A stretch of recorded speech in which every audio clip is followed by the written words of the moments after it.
As other parts of the world wind down their dependency on fossil fuels, campaign to keep coal in the ground, our government has starkly different plans to keep the fossil fuel dream alive and in fact to expand production, at least while the export demand is there. One central plank in its plan is called carbon capture and storage. You would have heard of it. It has its advocates, it has its sceptics, and we really want to unpack all that. We've wasted 20 years on this nonsense, and it's a massive opportunity cost, and meanwhile it's been used as an excuse to keep expanding the coal and oil and gas industry at an incredible rate, which has put us in this terrible position that we're in. I'm talking about a responsible operations that guarantees the safe and permanent removal of carbon dioxide into the subsurface. And the options of having the carbon dioxide in the air is actually far worse than sequestering it in the ground. The global record of deploying carbon capture is overwhelmingly one of failure when you consider the huge number of projects that have been proposed over the previous 2 decades, the billions of dollars we've spent on developing some of them. Can we learn from that failure? So joining us on the program this week, geologist Dr. Matthias Raab. He is CEO of the CO2 Cooperative Research Centre here in Australia. They're right in the centre of all aspects of carbon capture and storage research. Matthias Raab, there's been a lot of talk recently about carbon capture and storage, especially in Australia. The government seem to be making it one of the major platforms of their 2050 net zero target. But it's not an altogether new technology, is it? It's been around since about the 1970s. Can you give us a bit of a brief explainer of where it's come from and how it works? Yes, Nick, the carbon capture and storage is around for a long time. So the industries we are talking about are heavy industries: coal, cement, petroleum, steel, coal and gas to power, ammonia, natural gas processing, petrochemical. Industries have different emission profiles depending on whether they are separating carbon dioxide from production or whether they have process emissions by generating electricity. So that's really where the carbon dioxide originates from. And so normally those CO2 emissions would be pumped out into the atmosphere. This is about stopping those emissions at the point that they are generated using this strategy of carbon capture and storage. Absolutely right. So rather than emitting into the atmosphere, the carbon dioxide actually gets captured at the emission source and then packed away deep in the subsurface. Joining us now is Mark Ogue from the Australia Institute. And Mark, you've been critical of some of the aspects of the government and fossil fuel industry's pursuit of carbon capture and storage. What are the particular issues you have with this approach? Look, I think you've got to take a step back. For decades, it's been clear that the key thing we need to do to tackle climate change is actually really straightforward: to stop producing and burning fossil fuels, coal, oil and gas. But obviously the companies who do this make, hundreds of billions of dollars a year out of it, and they don't want to do that. And so they've invented this fantasy that is, described as carbon capture and storage. It's been around for about 20 years, and it's led to a huge delay in us doing anything serious about winding back fossil fuel emissions, because they argue, well, allow us to keep expanding and producing more and more fossil fuel emissions, and we'll capture them and bury them underground. So that's the promise, but it just hasn't happened. So, despite 20 years and billions of dollars, the amount of CO2 that's actually captured and put underground is minuscule. It's a few million tonnes a year, which is just doesn't register on the radar of what we need to do. Matthias's organisation, CO2 CRC, represents all of these big oil and gas producers who have a massive vested interest in governments believing the CCS story and allowing them to continue to expand.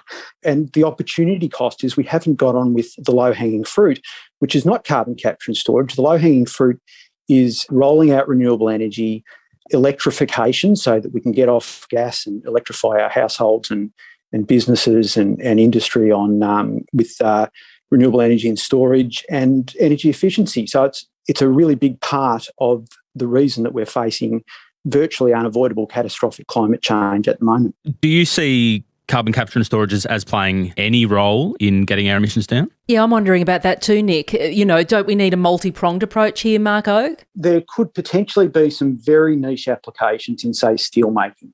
But the problem is It's primarily not a technology, it's a PR campaign. So, for example, for 20 years, we were told that coal power stations should be allowed to keep producing electricity with coal because they'd bury the emissions underground. So after 20 years and billions of dollars put into it, there is precisely 0 light bulbs in Australia that are run off a coal power station with carbon capture and storage.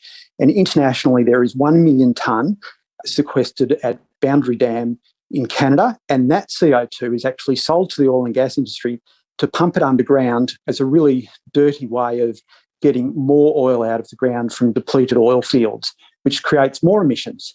So this isn't a technology.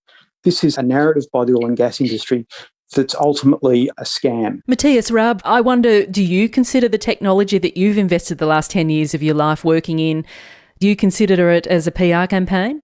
No, absolutely not. And I've been in that industry for longer. I worked in the Victorian government looking at what their possible large-scale abatement options were. Are there examples of where carbon capture and storage is already being done well? And are there examples in Australia of where it's being done well? Yeah, I mean, Australia had been a leading force of technology development in carbon capture and storage, and Australia currently hosts the world's largest carbon capture and storage project on the Northwest Shelf with Chevron. So you're talking about the Gorgon plant in WA, and much was made of that and what it would be able to achieve and how much it would be able to capture and store, but it has failed to deliver on its promise. Well, it has failed to deliver in the initial startup. The project certainly had challenges at the beginning, but the overall expected capture rate through the lifetime of the project is still in excess of 99% to what I understand from publicly available material. But right now, I think they've only managed to capture about 30% of what they had promised, and are looking at potentially having to purchase millions, up to $100 million or more in carbon credits. Are there promises that are being made on this technology that it may not be able to really deliver? I'm more qualified to comment on the technology itself. And the point is that what Chevron is able to deliver is the hiccups have to do with surface facilities, some startup problems. They, to my understanding, are overcome, and the project is running at full capacity, and that is in line with expectations. So when it comes to the actual functionality of the technology, I don't think there's any doubt. There's a huge amount of doubt about it. Carbon capture and storage, the only project that's been going for more than 20 years really is Sleipner in Norway, and that's 1 million tonne a year. There's no evidence that it actually holds CO2 over the long term because it hasn't been running in the long term. You know, for instance, with Gorgon, one of the big problems with Gorgon was its pressure management wells didn't work properly. They got clogged up with sand. And they're the thing that actually keep the pressure management systems, keep the CO2 underground. Then you've got like Santos. Santos are doing it in the Cooper Basin. There's thousands of wells, some of which are probably uncapped, that provide potential pathways for escape of the CO2. So there's huge question marks over whether the storage is actually permanent. And on top of that, California, for instance, has a CCS protocol, and they require ongoing monitoring for 100 years after site closure.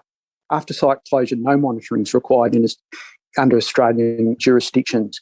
You know, it's super uncertain and actually really dangerous. I actually disagree with your judgment on that. You're making assumptions that the industry is pretty reckless in its operation, and I unfortunately have to agree that this happened in many places in the world, but that's not what I'm talking about. I'm talking about a responsible operations that guarantees the safe and permanent removal of carbon dioxide into the subsurface. And the options of having the carbon dioxide in the air is actually far worse than sequestering it in the ground. Well, let's not let it get up into the air in the first place by not letting the oil and gas industry expand on the promise of carbon capture and storage. I agree with that. I mean, you know, in terms of having alternative energy resources, there's no doubt about that. Well, the government is using carbon capture and storage as a way to allow the oil and gas and coal industry to continue to expand in Australia. So you must be aware that your technology is being used to allow the continued expansion of fossil fuels in Australia.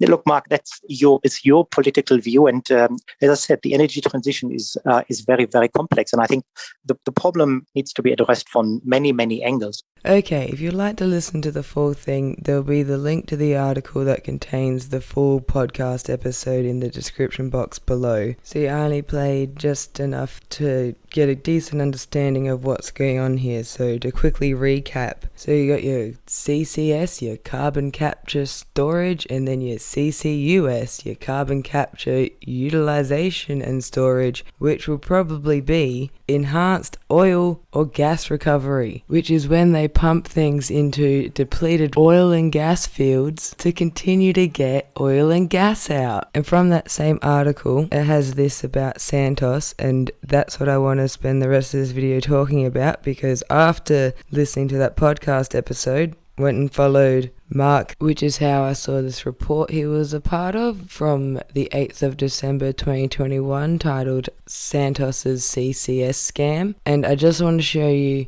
one page from it here where it says Santos's presentation to the South Australian Government's Department of Energy and Mining in 2018 make it abundantly clear that Santos Cooper Eromanga Basin asset is well positioned to develop CCS with EOR. EOR is a fundamental target of the Moomba project in order to extract maximum production out of its mature oil fields. The presentation's schematic diagram shown in Figure 2 emphasizes EOR while storage of CO2 is included with a question mark. Now, I had to download the same presentation, and let me show you why. I needed to confirm my suspicions that it was sometime after September 2018. Now, because look at this. This is the same diagram that was included in that report.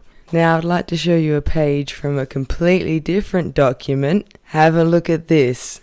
Familiar? It's pretty much identical to the last one I showed you.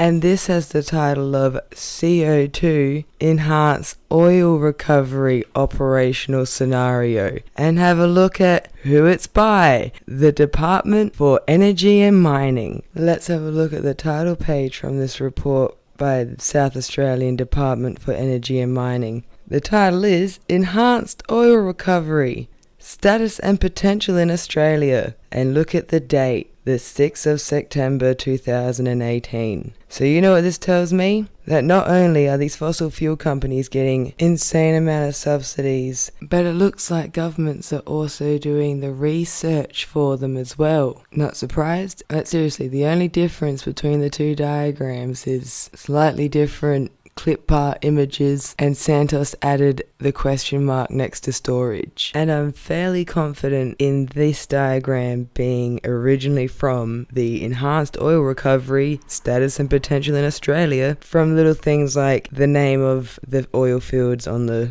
little refinery silhouette, and the clip art looking like it still has watermarks all over it. So back to the report titled Santos CCS Scam, and how it points out that Santos has pretty much stated that its intention is enhanced oil recovery. And that's what they said in their presentation to the South Australian Government, with research that seems to have been done by the South Australian Government. Now that's just a little something extra I noticed that I wanted to include. Let's have a look at a more recent report. This one, Moomba CCS project from November 2020, and on page 4 it says Santos has a proven track record and decades of experience injecting hydrocarbons and water for enhanced recovery and storage. And at the bottom here, since the 1980s, Santos has operated the Moomba LDB underground storage reservoir, undertaking successive periods of gas injection and withdrawal. Since 2008, Santos has injected less than 50 kilotons of CO2 into Cooper Basin reservoirs at Fly Lake as part of a raw gas injection scheme for enhanced oil recovery. So yeah, I think that their intentions are to use CO2 to get the last bit of oil out of the reservoirs. Thanks for watching. Like and subscribe.